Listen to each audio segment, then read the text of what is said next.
शुरुआत करते हैं इस बुलेटिन की इस वक्त की बड़ी खबर के साथ जो आ रही है हरियाणा से। हरियाणा में कांग्रेस और आम आदमी पार्टी गठबंधन पर TV9 की एक्सक्लूसिव खबर। सूत्रों से यह खबर मिल रही है कि कांग्रेस और आम आदमी पार्टी को फिलहाल 5 से ज्यादा सीट देने को तैयार नहीं है। आज हरियाणा कांग्रेस प्रभारी दीपक बाबरिया और राघव चड्ढा की मुलाकात में सीट शेयरिंग पर बात हुई है। खबर यह भी है कि कांग्रेस CPI, CPM, SP और NCP को एक एक सीट देने पर विचार कर रही है।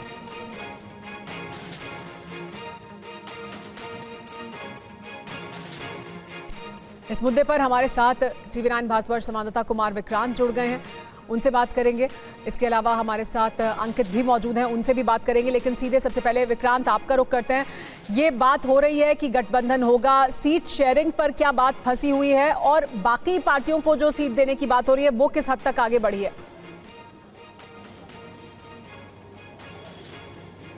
ये देखिए, कांग्रेस पार्टी का ये मानना है कि लोकसभा चुनाव में हरियाणा में 10 सीटें हैं, जिसमें से एक सीट कुरुक्षेत्र की उसने आम आदमी पार्टी को गठबंधन में दी थी।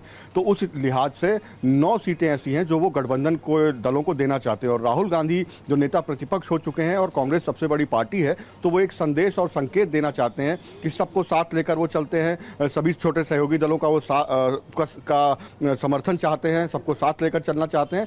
इस संदेश के जरिए वो आगे बढ़ रहे हैं। तो ऐसे में सूत्रों का यह कहना है कि कांग्रेस पार्टी ने 5 सीटें आम आदमी पार्टी को ऑफर की हैं और इसके अलावा एक सीट समाजवादी पार्टी, एक सीट CPI, एक सीट CPM और एक सीट NCP के लिए बात की जा रही है। यानी कि 10 के नीचे, यानी सिंगल डिजिट में ही गठबंधन को रखना है, ये कांग्रेस की पूरी कोशिश है।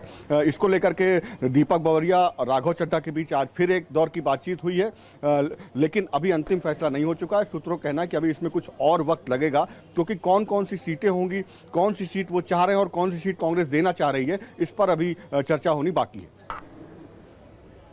बिल्कुल कुमार, बने रहे आप हमारे साथ। और देखिए, इस बीच एक और अहम खबर, बजरंग पुनिया को कांग्रेस से चुनाव लड़ने का प्रस्ताव दिया गया है। कांग्रेस पार्टी ने बहादुरगढ़ या भिवानी से चुनाव लड़ने का प्रस्ताव दिया है बजरंग पुनिया को। बहादुरगढ़ और भिवानी जाट बाहुल्य सीट है। बजरंग पुनिया ने बादली या सोनीपत से चुनाव लड़ने के संकेत भी दिए हैं। इन दोनों ही सीटों पर कांग्रेस के मजबूत चेहरे दावेदार के तौर पर सामने हैं। और वहीं देखिए, कांग्रेस सूत्रों से एक और बड़ी खबर आ रही है। विनेश फोगाट को भी कांग्रेस से चुनाव लड़ने का ऑफर मिला है। चरखी दादरी, बाडरा या झुलाना से चुनाव लड़ने का प्रस्ताव दिया गया है। विनेश फोगाट और बजरंग पुनिया ने आज सुबह राहुल गांधी से मुलाकात की थी। 15 मिनट तक यह मुलाकात चली थी और उसके बाद यह खबर सोर्सेस के हवाले से सामने आई कि बजरंग पुनिया को कांग्रेस टिकट देने जा रही है। अब एक और बड़ी खबर, विनेश फोगाट को भी कांग्रेस का टिकट मिल सकता है। विनेश ने अभी तक किसी भी सीट से चुनाव लड़ने पर हालांकि सहमति नहीं दी है। चरखी दादरी विनेश का गृह जिला है, बाडना में उनका गांव है, झुलाना में विनेश फोगाट की ससुराल है। और इन 3 सीटों को लेकर फिलहाल बात चल रही है विनेश फोगाट के लिए। हमारे साथ हमारे सहयोगी मोहित मल्होत्रा भी इस वक्त मौजूद हैं। मोहित, पहले बजरंग पुनिया को लेकर खबर सामने आई जो कि बहुत हद तक कंफर्म मानी जा रही है। विनेश फोगाट को भी कांग्रेस पार्टी टिकट देने की तैयारी में है। क्या इरादा नजर आ रहा है? विनेश फोगाट ने एक्सेप्ट किया ऑफर या नहीं?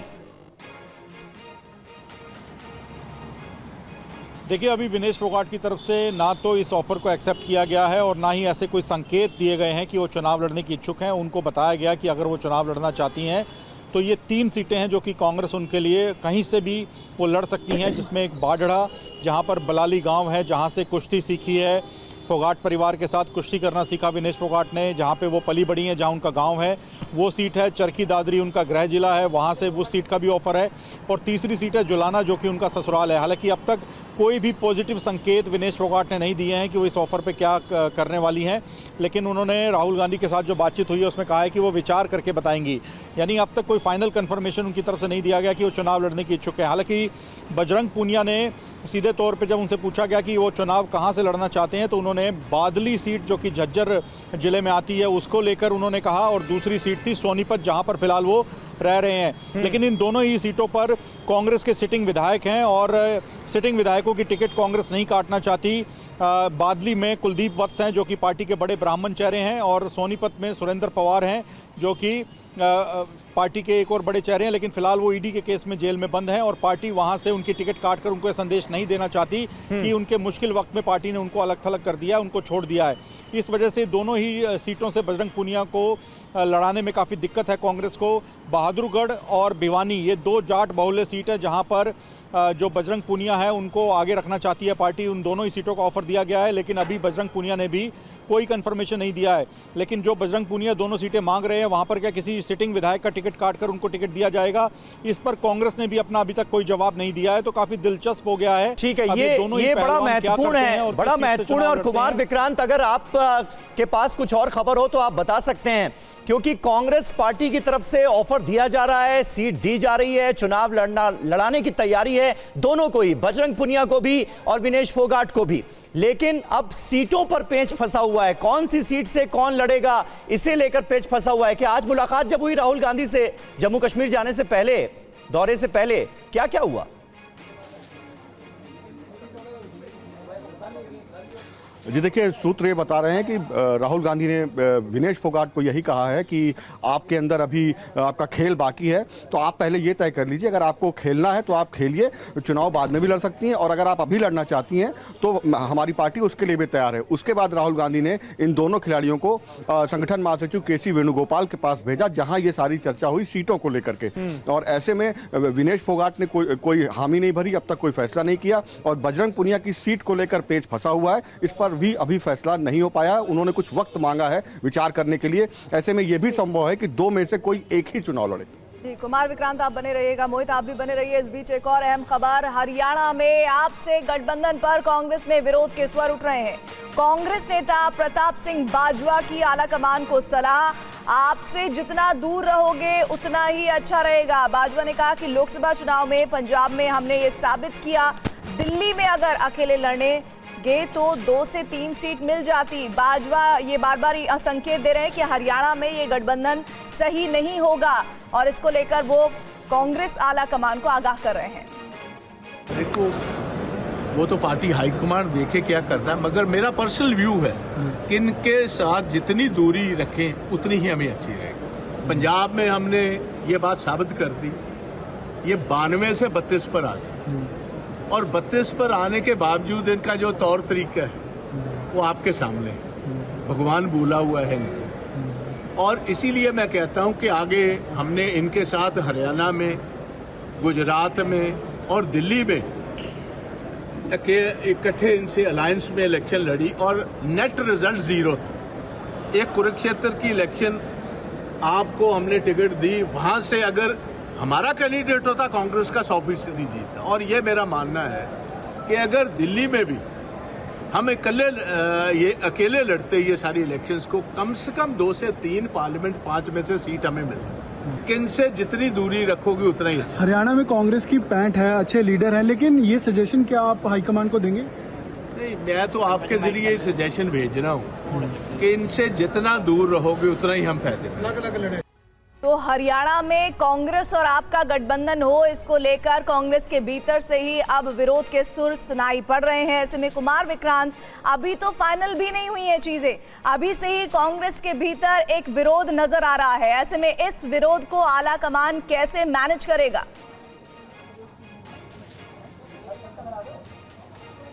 जी देखिए, इस बारे में कांग्रेस के आला सूत्रों से हमारी बात हुई है। उनका कहना है कि जो सियासी अदावत है पंजाब में है वो आम आदमी पार्टी और कांग्रेस के बीच, ऐसे ही केरल में कांग्रेस और लेफ्ट के बीच इस तरीके के बयानबाजी होती रहती है, उसका बहुत ज़्यादा हाईकमान कोई उसको ज़्यादा संज्ञान में नहीं ले रहा है। वो कांग्रेस का आला कमान का मानना है कि वो एक राज्य के नेता होने के नाते उस राज्य के नज़रिए से अपनी बात कह रहे हैं, लेकिन हमको पूरे देश को देखना है, राष्ट्रीय स्तर पर हमारा अलायंस है, उस लिहाज से हम चीज़ों को आगे बढ़ा रहे हैं। इसलिए प्रताप सिंह बाजवा के बयान का वो संज्ञान नहीं ले रहे हैं। उन्होंने कहा वो राज्य का मसला है, राज्य में बयानबाजी वो करते रहे, लेकिन कांग्रेस पार्टी जो यहाँ हरियाणा को लेकर एक ग्रैंड अलायंस बनाना चाह रही है, उसको लेकर जो चर्चा है वो गंभीरता से आगे लगातार बढ़ रही है। जी, कुमार विक्रांत शुक्रिया इस जानकारी के लिए। तो आपको कांग्रेस से कितनी सीट मिलती है इस पर सबकी निगाहें हैं, लेकिन इस बीच कांग्रेस के भीतर ही इस बात को लेकर ऐतराज है कि ये गठबंधन बहुत कारगर हरियाणा में साबित नहीं होगा। साथ ही मोहित, आपका भी शुक्रिया जानकारी देने के लिए।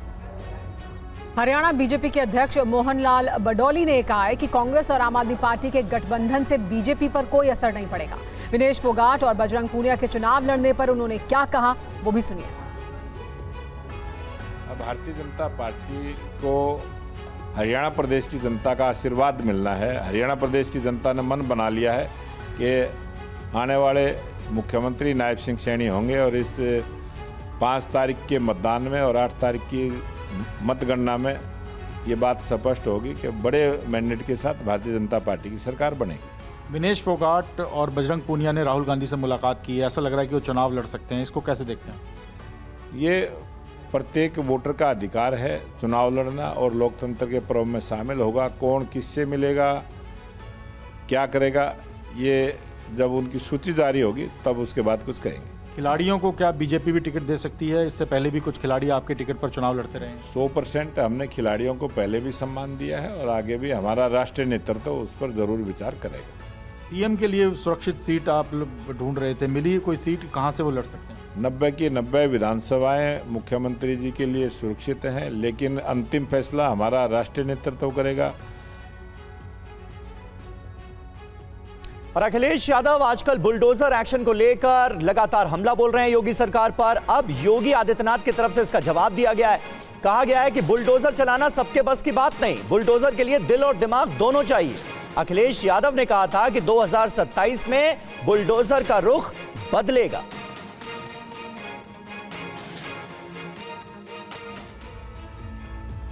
यूपी के सीएम योगी आदित्यनाथ ने एक बार फिर बुलडोजर का जिक्र किया और कहा कि इसे चलाने के लिए दिल और दिमाग की जरूरत होती है। योगी ने कहा कि पिछली सरकारें दंगाइयों के आगे नतमस्तक हो जाती थीं, लेकिन अब समय बदल चुका है। आज ये लोग फिर से अपना रंग और रोगन बदल करके फिर नए रूप में आपके सामने प्रदेश की जनता को गुमराह करने के लिए फिर से आना चाहते हैं। बुलडोजर पे हर एक व्यक्ति के हाथ नहीं फिट हो सकते, इसके लिए दिल और दिमाग दोनों चाहिए, दिल और दिमाग दोनों चाहिए। बुलडोजर जैसी क्षमता और दृढ़ प्रतिज्ञा जिसमें हो वही बुलडोजर चला सकता है। दंगाइयों के सामने नाक रगड़ने वाले लोग बुलडोजर के सामने वैसे पस्त हो जाएंगे। सीएम योगी का यह बयान ऐसे समय में आया है जब इस मामले से जुड़ी याचिका पर सुनवाई करते हुए सुप्रीम कोर्ट कड़ी टिप्पणी कर चुका है और बुलडोजर एक्शन पर सवाल उठा चुका है। योगी के बुलडोजर वाले बयान पर समाजवादी पार्टी के अध्यक्ष अखिलेश यादव ने पलटवार किया और कहा कि बुलडोजर में दिमाग नहीं होता, सिर्फ स्टीयरिंग होती है और जनता स्टीयरिंग बदलना जानती है। कि बुलडोजर संवैधानिक नहीं है, अनकॉन्स्टिट्यूशनल चीज है, अनकॉन्स्टिट्यूशनल है। और कल ही सुप्रीम कोर्ट ने कहा है कि बुलडोजर नहीं चल सकता है। तो क्या अभी तक जो बुलडोजर चल रहा था उसके लिए सरकार माफी मांगेगी कि नहीं मांगेगी? और जहां तक दिल और दिमाग, हमारे पत्रकार साथी आपको सबको पता है, ये कोई पहली बार बात नहीं मैं कह रहा हूं और फिर कहता हूं, बुलडोजर में दिमाग नहीं होता है, स्टीयरिंग होता है उसमें। स्टीयरिंग से चलता है बुलडोजर। उत्तर प्रदेश की जनता कब किसका स्टीयरिंग बदल दे या दिल्ली वाले कब किसका स्टीयरिंग बदल दें। और बुलडोजर जो है, जिनके लिए बुलडोजर बल व नाइंसाफी का प्रतीक है, मैं उन्हीं को बुलडोजर की मुबारकबाद देना चाहता हूं। योगी आदित्यनाथ ने किसी का नाम लिए बिना कहा कि 2017 से पहले यूपी में वसूली का काम चलता था। अपनी बात कहने के लिए उन्होंने यूपी के आदमखोर भेड़ियों का हवाला दिया। अखिलेश यादव ने इस बयान पर भी प्रतिक्रिया दी। कुछ आदमखोर भेड़िया प्रदेश के अंदर अलग अलग जनपदों में उत्पात मचा रहे हैं और कमोबेश यही स्थिति 2017 के पहले प्रदेश की थी। ये लोग उस समय कितनी तबाही मचाए हुए थे, किसी से छुपा हुआ नहीं है। और इनके भी एरिया बटे हुए थे वसूली के, कहीं चाचा कहीं भतीजे, महाभारत के सारे रिश्ते थे। अभी जो बयान आ रहा है कि 2017 से पहले लूट थी, क्या उस समय भी मुख्यमंत्री जी शामिल थे उस लूट में? वो ये भी कहते हैं नौकरी के नाम पर वसूली होती थी। तो आज के अधिकारी कर्मचारी जो मुखंदी को आरोप लगा रहे हैं, जिन पे आरोप लगा रहे हैं अधिकारियों पर, क्या वो अधिकारी और कर्मचारियों से माफी मांगेंगे? तो देखिए, बयानबाजी का दौर लगातार जारी है। योगी आदित्यनाथ की तरफ से जो कहा गया बुलडोजर को लेकर, और उसके बाद अखिलेश यादव ने उसका जवाब दिया। और थोड़ी देर पहले सीएम योगी आदित्यनाथ पर अखिलेश यादव ने एक नया हमला बोला है। अखिलेश यादव ने ट्वीट किया है कि अगर आप और आपका बुलडोजर इतना ही सफल है तो अलग पार्टी बनाकर बुलडोजर चुनाव चिन्ह लेकर चुनाव लड़ जाइए। आपका भ्रम भी टूट जाएगा और घमंड भी। वैसे भी आपके जो हालात हैं उसमें आप भाजपा में होते हुए भी नहीं के बराबर हैं। अलग पार्टी तो आपको आज नहीं तो कल बनानी ही पड़ेगी। ये कहते हुए अखिलेश यादव ने योगी आदित्यनाथ पर इस पूरे प्रकरण में अब तक का सबसे बड़ा हमला बोला है। कहा है कि अलग पार्टी तो आपको बनानी ही पड़ेगी, आज नहीं तो कल। अगर आप और आपका बुलडोजर इतना ही सफल है तो अलग पार्टी बनाकर बुलडोजर चुनाव चिन्ह लेकर चुनाव लड़ जाइए। तो ये सबसे ताजा हमला समाजवादी पार्टी के मुखिया अखिलेश यादव का सीएम योगी आदित्यनाथ पर। वो कहते हैं अगर आप ऐसा करेंगे तो आपका भ्रम भी टूट जाएगा और आपका घमंड भी। वैसे भी आपके जो हालात हैं उसमें आप बीजेपी में होते हुए भी नहीं के बराबर हैं। ये कहते हुए अखिलेश यादव ने सबसे ताजा हमला बोला है। तो ये अखिलेश यादव का बहुत महत्वपूर्ण ट्वीट, एक बार फिर हम आपको वो ट्वीट पढ़ के सुनाते हैं क्योंकि ये सबसे ताजा और सबसे बड़ा हमला है। लगातार हम देख रहे हैं एक के बाद एक बयानबाजी का दौर जारी है। एक तरफ सीएम योगी आदित्यनाथ अखिलेश यादव को जवाब देते हुए नजर आए और दूसरी तरफ अखिलेश यादव ने आज जब वो प्रेस से मुखातिब थे तो योगी आदित्यनाथ के तमाम बयानों का जवाब दिया। और अब से थोड़ी देर पहले 4 बजे के करीब अखिलेश यादव ने एक ट्वीट किया है और उसमें यह लिखा है कि अगर आप और आपका बुलडोजर इतना ही सफल है तो अलग पार्टी बनाकर बुलडोजर चुनाव चिन्ह लेकर चुनाव लड़ जाइए। और अगली बड़ी खबर यूपी के प्रयागराज से है, जहां उस मदरसे को सील कर दिया गया है जहां नकली नोट छापे जाने का आरोप है। प्रयागराज अथॉरिटी की टीम ने आज इस पर कार्रवाई की है।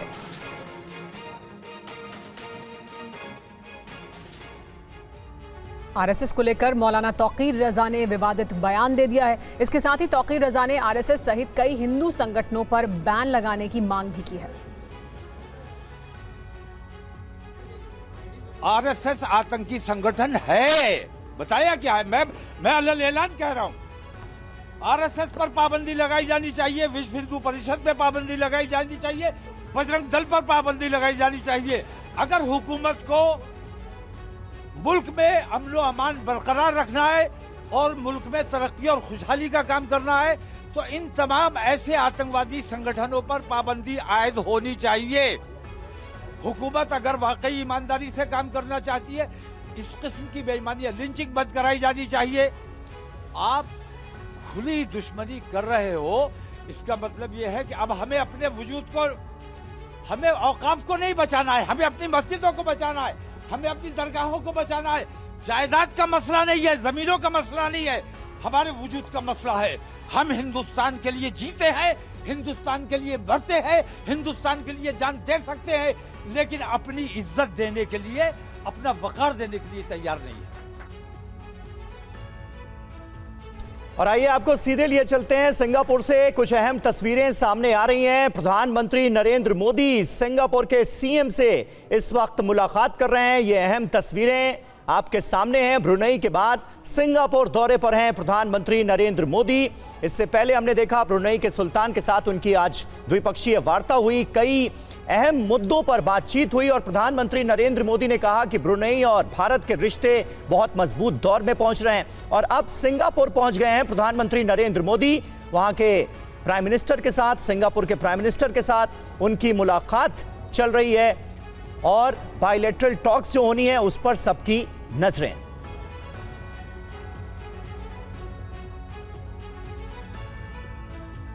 सिंगापुर पहुंचने से पहले ब्रुनेई में प्रधानमंत्री मोदी और ब्रुनेई के सुल्तान बोल्किया के बीच द्विपक्षीय वार्ता हुई, जिसमें कई अहम समझौते हुए हैं। देखिए इसी पर पूरी डिटेल रिपोर्ट।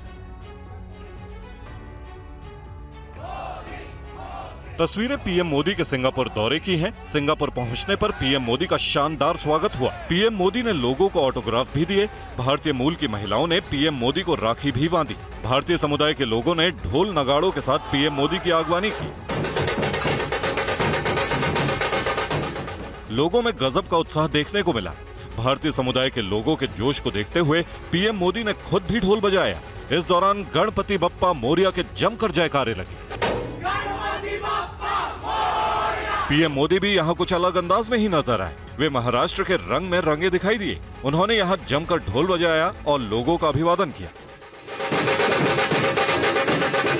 पीएम मोदी का सिंगापुर दौरा भारत की एक्ट ईस्ट पॉलिसी के लिहाज से बेहद अहम है। सिंगापुर आसियान देशों में भारत का सबसे बड़ा ट्रेड पार्टनर है। इस दौरान पीएम मोदी बिजनेस लीडर्स और कई बड़ी कंपनियों के सीईओ से मुलाकात करेंगे। इस बीच साउथ चाइना सी और म्यांमार जैसे क्षेत्रीय मुद्दों पर भी बातचीत संभव है। सिंगापुर पहुंचने से पहले ब्रुनाई में प्रधानमंत्री मोदी और ब्रुनाई के सुल्तान बोल्किया के बीच द्विपक्षीय वार्ता हुई, जिसमें कई अहम समझौते हुए हैं। देखिए पूरी खबर। तस्वीरें ब्रुनेई की राजधानी बंदर सेरी बेगवान में हुई पीएम मोदी और सुल्तान बोल्किया के साथ द्विपक्षीय बैठक की है। इस दौरान दोनों राष्ट्राध्यक्षों ने व्यापक विषयों पर चर्चा की। दोनों के बीच व्यापार, वाणिज्यिक संबंधों और लोगों के बीच आदान प्रदान बढ़ाने जैसे अहम मुद्दों पर बातचीत हुई। इस बीच पीएम मोदी ने कहा कि दोनों देशों के रिश्ते और मजबूत हुए हैं। भारतीय प्रधानमंत्री की ब्रुनेई की ये पहली द्विपक्षीय यात्रा है, लेकिन यहाँ मिले अपनेपन ने मुझे दोनों देशों के सदियों पुराने संबंधों का एहसास हर पल हम अनुभव कर रहे हैं। पीएम मोदी इससे पहले ब्रुनेई के सुल्तान बोल्किया और उनके करीबी परिवार के सदस्यों से दुनिया के सबसे बड़े महल इस्ताना नूरुल ईमान में मिले। तो ब्रुनेई पहुंचने पर एयरपोर्ट पर शहजादे अल मुहत्तदी बिल्लाह ने उनका भव्य स्वागत किया था। उन्हें गार्ड ऑफ ऑनर भी दिया गया। और अहम खबर है जम्मू कश्मीर विधानसभा चुनाव से जुड़ी। जम्मू कश्मीर में 6 सितंबर को बीजेपी अपना घोषणा पत्र जारी करेगी। जम्मू में गृह मंत्री अमित शाह जारी करेंगे बीजेपी का घोषणा पत्र। 7 सितंबर को कार्यकर्ता सम्मेलन को संबोधित करेंगे अमित शाह।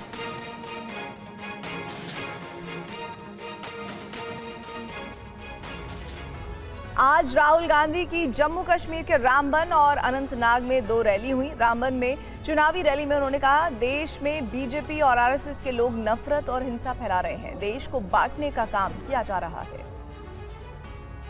कि पूरे देश में बीजेपी के लोग, आरएसएस के लोग नफरत फैला रहे हैं, हिंसा फैला रहे हैं, डर फैला रहे हैं। तो लड़ाई 2 विचारधाराओं के बीच में है। एक तरफ नफरत, हिंसा, डर, दूसरी तरफ मोहब्बत, रिस्पेक्ट, इज्जत। आपने देखा होगा कन्याकुमारी से कश्मीर 4000 किलोमीटर हम चले और हमने बीजेपी के खिलाफ नारा दिया, नफरत के बाजार में मोहब्बत की दुकान खोलनी है।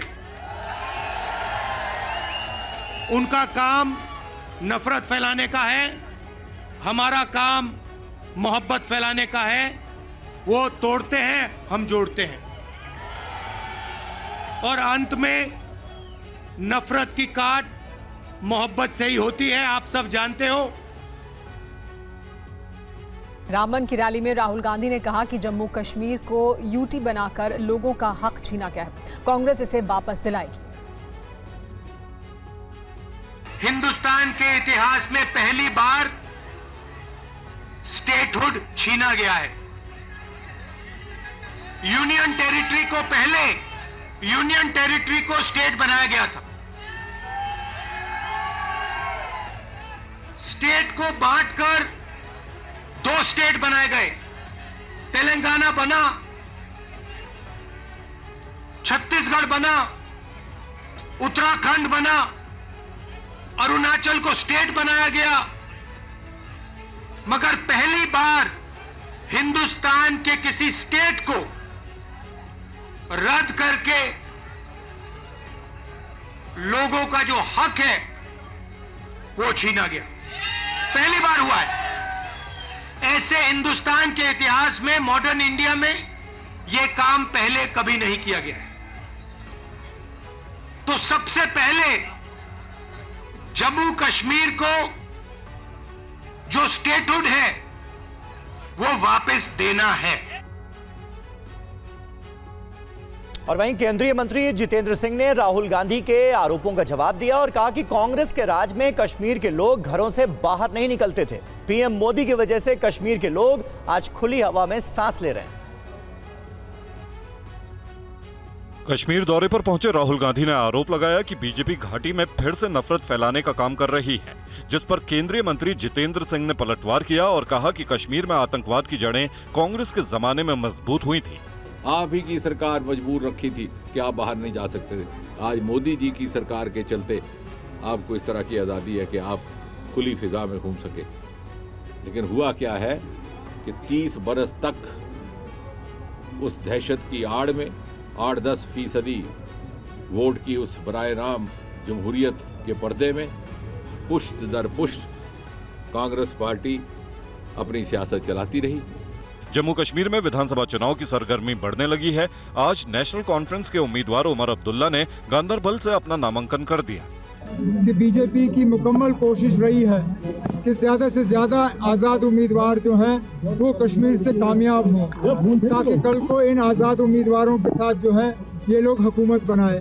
लेकिन इस चीज़ की मुझे नहीं लगता है वोटर इजाज़त देगी। बीजेपी ने जम्मू कश्मीर के लाल चौक से इंजीनियर एजाज को टिकट दिया है। उनके प्रचार के लिए यहां पहुंचे बीजेपी के जम्मू कश्मीर प्रभारी राम माधव ने कहा कि इस बार घाटी मुफ्ती अब्दुल्ला के चंगुल से मुक्त होगी। सर, क्या मिशन कश्मीर लेकर आ रहे हैं? कि आप माने जाते हैं मिशन कश्मीर को लेकर? लोकतंत्र का विजय होगा और मुफ्ती अब्दुल्ला चंगुल से इस राज्य की मुक्ति होगी। इस बार एक्सपेक्ट करेंगे कोई जादू की छड़ी एक बार फिर से राम माधव जी लेकर आए? जम्मू कश्मीर की जनता लेकर आएगी जादू की छड़ी। तो सर ये बताइए कि खबरें आ रही है नेशनल कॉन्फ्रेंस पीडीपी के साथ आपकी बातचीत हो रही है? कोई बातचीत नहीं है, कोई बातचीत नहीं है। उन दोनों को हराना हमारा मकसद है। आप जिस कैंडिडेट का यहाँ पर कैंपेनिंग में जा रहे हैं, ये पहले डीडीसी थे, तो क्या उम्मीद है भारतीय जनता पार्टी का यहाँ से खाता खुलेगा? पहला विजयी उम्मीदवार बीजेपी का ये बनेगा, इंजीनियर रशीद बनेगा। आपको लगता है विकास के नाम पे वोट मिलेगा इस बार? बिल्कुल मिलेगा, बिल्कुल मिलेगा। Thank you. कुछ सीटों पर नहीं लड़ रहे हैं तो उस पर क्या कहेंगे? तो साफ तौर पर ये देख सकते हैं इंजीनियर एजाज और उनके साथ राम माधव साफ तौर पर यहाँ इलेक्शन ट्रेल में यहाँ पर मौजूद है। जम्मू कश्मीर के सांसद राशिद इंजीनियर की जमानत पर फैसला टल गया। इस वक्त की जानकारी, दिल्ली की पटियाला हाउस कोर्ट अब 11 सितंबर को इस पर अपना फैसला सुनाएगी। आतंकी फंडिंग मामले में जेल में बंद है राशिद इंजीनियर। जमानत पर अभी मामला अटक गया है। जमानत पर अब अगली सुनवाई 11 सितंबर को होगी, तो 11 सितंबर को इस मामले में फैसला सुनाया जाएगा। पटियाला हाउस कोर्ट ने फैसला फिलहाल टाल दिया है। आतंकी फंडिंग के मामले में जेल में बंद है राशिद इंजीनियर। चुनाव में जीत दर्ज की थी और अब जमानत का मामला कोर्ट में है, जिस पर फैसला अब 11 सितंबर को आएगा। और आज नेशनल कॉन्फ्रेंस के नेता और पूर्व सीएम उमर अब्दुल्ला जम्मू कश्मीर के गांदरबल में चुनावी सभा के दौरान भावुक हो गए। उमर अब्दुल्ला ने अपनी टोपी उतारकर लोगों से समर्थन मांगा। उमर के टोपी उतारने पर कार्यकर्ता भी भावुक हो गए। कार्यकर्ताओं ने कहा, इस बार ना उम्मीद नहीं होने देंगे। देखिए तस्वीरें, किस तरह से उमर अब्दुल्ला ने अपनी टोपी उतारकर लोगों से वोट देने की अपील की है। उमर ने कहा कि 16 साल बाद गांदरबल आया हूं। आज ही उमर अब्दुल्ला ने गांदरबल से अपना नामांकन दाखिल किया है। आज मैं सिर्फ एक बात करूंगा, Yon Astar, Yon Yazat, Yon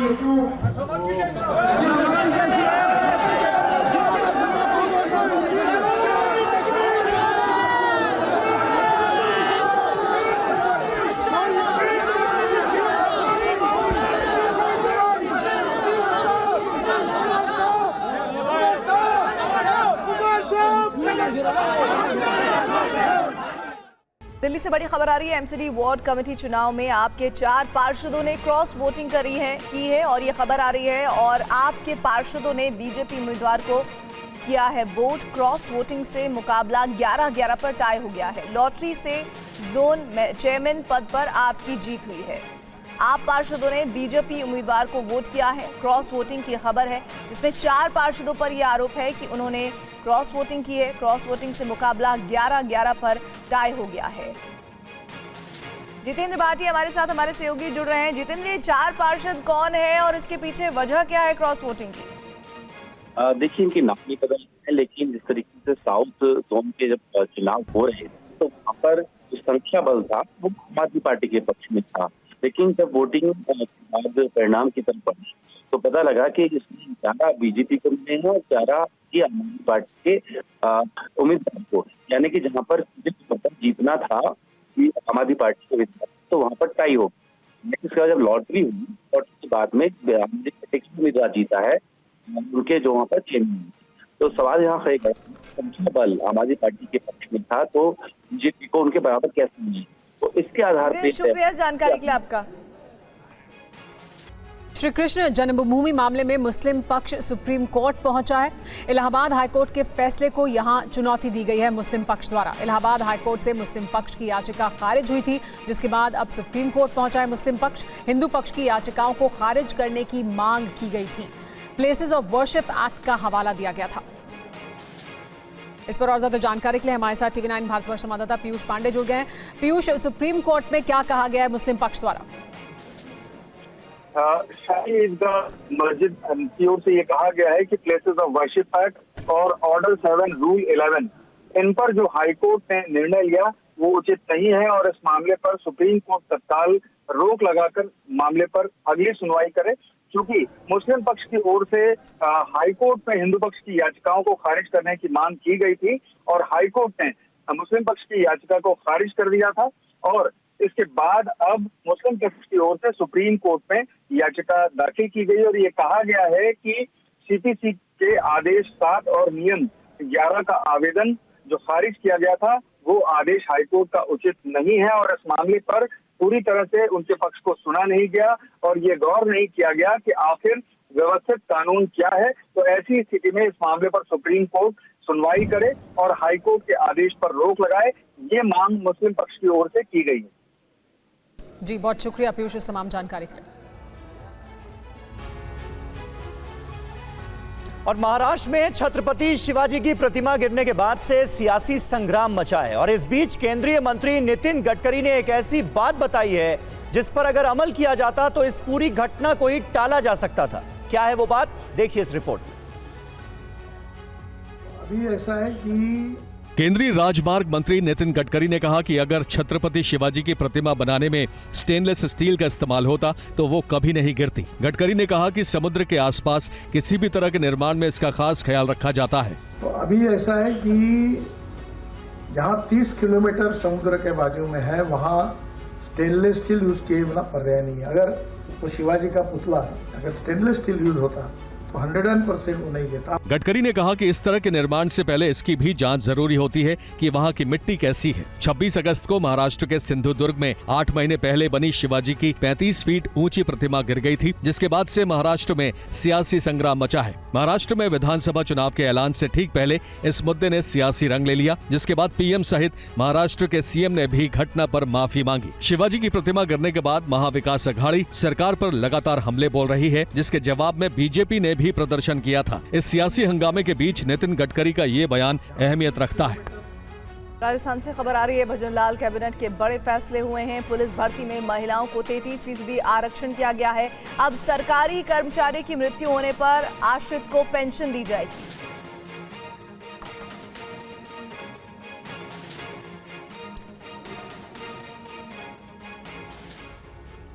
एक और बड़ी खबर, महाराष्ट्र के पूर्व गृह मंत्री अनिल देशमुख के खिलाफ सीबीआई का एक्शन हुआ है। अनिल देशमुख के खिलाफ सीबीआई ने केस दर्ज किया है। जलगांव के तत्कालीन एसपी पर दबाव डालने का आरोप है। इस केस में कहा गया अनिल देशमुख पर गृह मंत्री रहते बीजेपी नेताओं के खिलाफ झूठा मामला दर्ज कराने का आरोप है। इसी को लेकर सीबीआई ने केस दर्ज किया है, जिसमें तत्कालीन एसपी पर दबाव डालने का आरोप है। आरोप यह है कि बीजेपी नेताओं के खिलाफ झूठा मामला दर्ज करने का आरोप लगाया गया।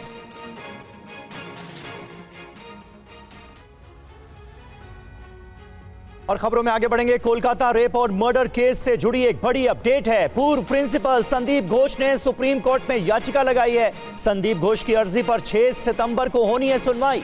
संदीप घोष ने गिरफ्तारी से पहले दायर की याचिका। आरजीकर मेडिकल कॉलेज के पूर्व प्रिंसिपल हैं संदीप घोष। संदीप घोष को सीबीआई ने भ्रष्टाचार के मामले में किया हुआ है गिरफ्तार।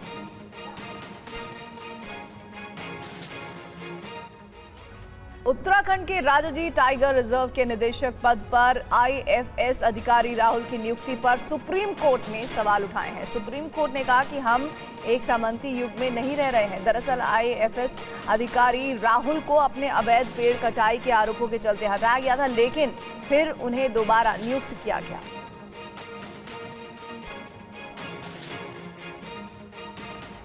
यूपी के बहराइच में एक तरफ जहां भेड़ियों का खौफ कायम है, वहीं अब बहराइच के खौफ वाले इलाकों के घरों में दरवाजे लगाए जा रहे हैं। बहराइच में 300 वनकर्मियों की टीम आदमखोर भेड़ियों की तलाश में जुटी है। मंगलवार रात को भी 12 टीमों ने पूरे जंगल में सर्च ऑपरेशन चलाया। 25 ड्रोन से निगरानी की, लेकिन हासिल कुछ नहीं हुआ। वहीं वन विभाग ने भेड़िए से प्रभावित गांवों के उन घरों में दरवाजे लगाने शुरू कर दिए हैं जिनमें दरवाजा नहीं लगा है। कुछ ग्रामीणों का कहना है कि जिस घर में दरवाजे नहीं थे, उन्हीं घरों में भेड़िए ने हमला किया है, जिसे देखते हुए अब बिना दरवाजे वाले घरों में दरवाजे लगाए जा रहे हैं। कि अब दरवाजा लगाए जाए, अधिकारी से कहागा, ब्लाक में कहागा, मैंने उनके जहाँ जुगाड़ रहा तहाँ से दरवाजा आए और उनके नाम लिखे दरवाजा लगवाओ थे, बड़े ही लगाए। किसकी तरफ से दरवाजा दिया गया आपको? दरवाजा तो आया है वन विभाग की तरफ से। इससे पहले वन मंत्री ने भेड़ियों के हमले में जान गंवाने वाले बच्चों के परिवारजनों से मुलाकात की। उन्होंने उम्मीद जताई कि हमलावर भेड़िए जल्द पकड़ लिए जाएंगे। इस दौरान वन मंत्री ने भी कहा था कि जिन घरों में दरवाजे नहीं हैं, वहां जिला प्रशासन दरवाजा लगवाने के साथ घरों में शौचालय का निर्माण भी करवाएगा।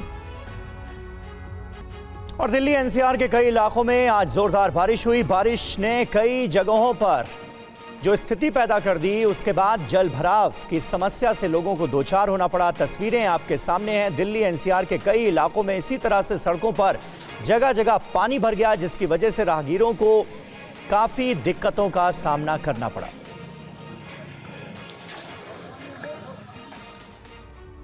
पटना में आज मूसलाधार बारिश हुई है। सचिवालय के बाउंड्री वॉल का एक हिस्सा भी इस दौरान गिर गया है। दीवार गिरने से किसी को कोई चोट नहीं आई है, लेकिन सचिवालय की एक बाउंड्री वॉल का गिरना ये बताता है कि बारिश किस कदर जड़ों को हिला दे रही है।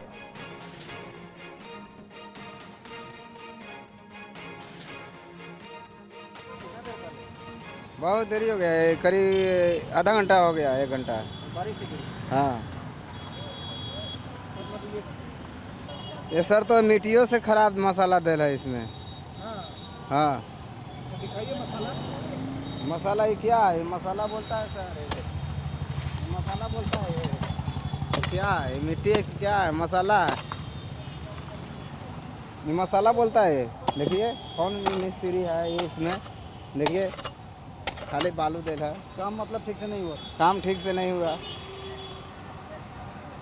जैसे गिर गया, इसी वजह से गिर गया। लिंटर नहीं हुआ। इसमें पाइलिंग होगा, लिंटर होगा तब टिकेगा सर।